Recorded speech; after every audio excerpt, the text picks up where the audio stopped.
Indewo, Indebo. Ahambo, Bishop T.D. Jakes.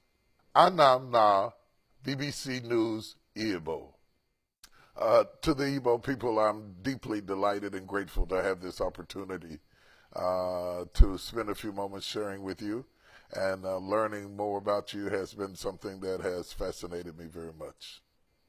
All right. So we are delighted to have you on our platform, and we just want to ask, how did this whole Igbo thing come about? We heard in the news some time back that you traced your roots to be from the Igbo people. How did that come about? Why did you even go that far to start tracing your roots? So it all started when Henry Louis Gates, who is at Harvard, decided to do this DNA testing to see where my ancestry came from. And so it was me, it was Oprah Winfrey, it was Quincy Jones, and several other people who participated in the initial study. And mine traced back to Western Africa and to Nigeria in particular, and Igbo were my ancestors were Igbos. And so it was fascinating. And oddly enough, I was the only one that was tested that was full-blooded African. Wow, wow. So how did that make That's you very feel? rare. How did that make you feel? Oh, it's indescribable. Yeah, it gives us something that we as African American people don't have, which is roots. As Alex Haley would say, it gave me a better understanding of my roots. It's very interesting how similar I am personality wise to how Igbo people are described. It explains some things to me about myself that was very fascinating. And my sons and my daughters have all started studying ancestry and about Igbos and about more and more about Africa as I like to say, close the Middle Passage and reconnect with our brothers and sisters from over there. All right. So, do you have like a direct connection, or maybe you have someone that introduces you to how Igbo people do things? Do you have someone you are in direct connection with that is Igbo? Everybody who's Igbo that I run into in America will always talk to me and teach me little things that help me to understand. Lacan has been quite helpful, and I'm still in the learning process, but I find it all very, very fascinating.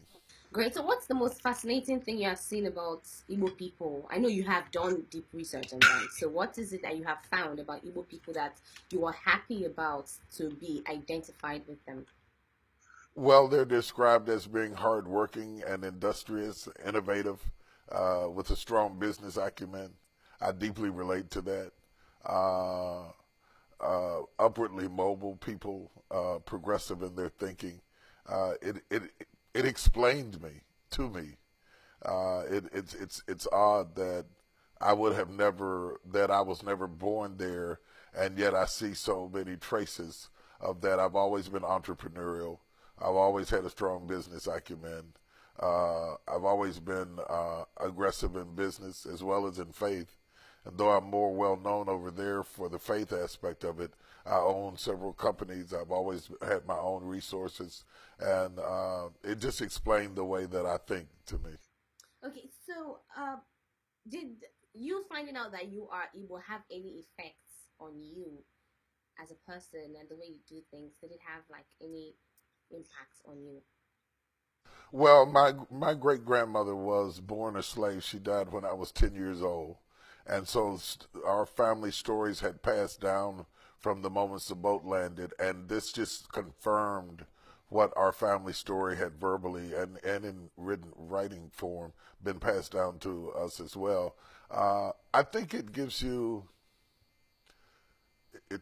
It's hard to explain the hole that fills up to to know a little bit more about where you came from. One of the terrible tragedies of the transatlantic slave trade is not just that we were taken from our home and from our culture and from our people and from our food, but we lost our history. And history, African American history, is taught over here from the times the boat landed. And then we assumed a name that does not define us. So Jakes is actually a German name, and it only signifies who owned my ancestors. So to reach beyond the boats and beyond the chains and to touch a soil where I came from and was in fact free, and to understand that my ancestors were something before they were a slave, uh, is extremely gratifying, and really confirms why I have such fascination with the continent of Africa and always have. My whole house is decorated with African art. I always wanted to see what success looked like in my color. And in this country, that growing up as a boy, that was a rarity. And so most of my house has African art in it. I often wear African attire. Agbadas, when I preach, I find them very comfortable. I have all kinds of them, and people send them to me from everywhere. So I often preach in them, and I have a huge following in Lagos, Nigeria, and even above Dallas, and then Nairobi, Kenya.